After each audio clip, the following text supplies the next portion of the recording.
নাবালিকার বিয়ে আটকালো প্রশাসন। ঘটনা শুক্রবার বিকেলে বিশ্রামগঞ্জ থানার অন্তর্গত বরজলা পালপাড়া গ্রামে। এই গ্রামে শুক্রবার রাতে বিয়ে হওয়ার কথা ছিল বক্সনগরের এক নাবালিকা কন্যার সঙ্গে বরজলা পালপাড়া গ্রামের সুজন পালের।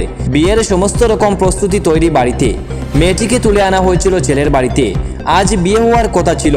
গোপন সূত্রে খবর পেয়ে বিশ্রামগঞ্জ থানার পুলিশ এবং সিপাহীজলা চাইল্ড লাইন কর্তৃপক্ষ মেয়েটিকে তুলে নিয়ে যায় তাদের হেফাজতে। মেয়েটির কান্নায় গোটা গ্রামের মানুষের চোখে জল চলে আসে। পুলিশ এবং চাইল্ড লাইন দেখে পালিয়ে যান নববরের আত্মীয় স্বজন। ঘটনায় চাঞ্চল্য ছড়িয়েছে। বিশ্রামগঞ্জ থানার ওসি অজিত দেববর্মা কড়া বার্তা দিয়েছেন অভিভাবকদের উদ্দেশ্যে, কেউ যাতে তাদের মেয়েদের অল্প বয়সে বিয়ে না দেয়। অল্প বয়সে মেয়েদের বিয়ে দিলে অভিভাবকদের বিরুদ্ধে কড়া ব্যবস্থা নেওয়ার হুঁশিয়ারি দিয়েছেন ওসি অজিত দেববর্মা। কি হয়েছে বরজলা পালপাড়া গ্রামে? অ্যাকচুয়ালি এখানে একটা হচ্ছে নলজলাতে এক মাস না কাটতেই এখন বরজলাতে একটা বাল্যবিবাহ আজকে অনুষ্ঠিত হয়েছিল। তার সঙ্গে খবর পাওয়া মাত্র আমি এরপরে আমাদের স্টাফ থানার বিশ্রামগঞ্জ থানার এরপর হচ্ছে চাইল্ড হেল্পলাইন কর্তৃপক্ষের সাহায্যে আমরা ওই ঘটনাস্থলে যাই। সেখানে আমরা বাল্যবিবাহকে আমরা রুট করি।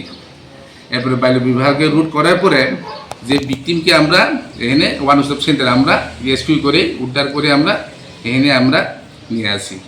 কিন্তু মেন কথা হচ্ছে আমি জনগণ প্লাস গার্জেনকে আমি একদম পুরো কঠোর বার্তা দিতে চাই, যাতে বাল্যবিবাহ 18 বছর পূর্ণ না পর্যন্ত যাতে বিবাহ না দেয়।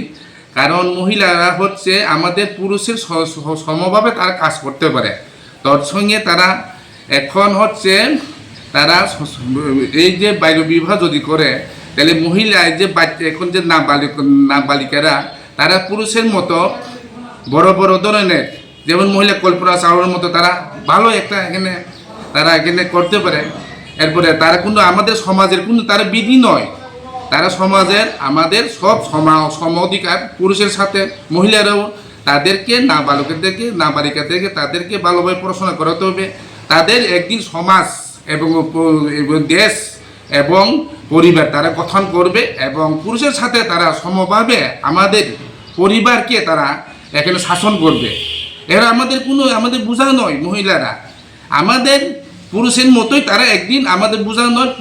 এই মহিলারাই আমাদের একদিন আমাদেরকে সে মা বাবা অথবা অন্যান্য আত্মীয় স্বজনকে গিয়ে তারা পুরুষের মতো সমভাবে আমাদেরকে প্রতিপালন করে এবং দেশকেও রক্ষা করে এবং আকাশচুম্বীর মতো তারা কল্পনা চাওয়ানোর মতো তারা অ্যাস্ট্রোলজিস্ট মতো তারা করতে পারে এবং এইভাবে গীতা গোপীনাথের মতো